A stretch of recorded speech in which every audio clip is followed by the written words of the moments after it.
алғашқы ұстазы Рәдменова Жұмагүл Биязова. Халықаралық облыстық бірінші олимпиада ғылыми жоба жүлдегерлері Құдырина Күләш Ләтипов Асылбек. Халықаралық аудандық спорт байқауының жүлдегерлері Орынбасаров Тұрдан, Құттыбаева Махаббат. Көркем сөз оқу байқауының жеңімпазы Мұхамеди Баубек.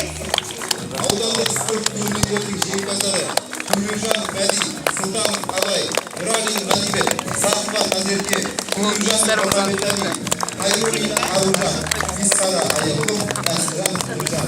Халықаралық аудандық еңбек байқауының жүлдегерлері Сұлтанмұратова Әйгерім, Нағашыбаев Айбек, Нұрғалиева Әзілгүл.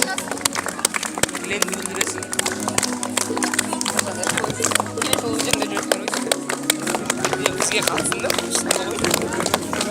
алыңдар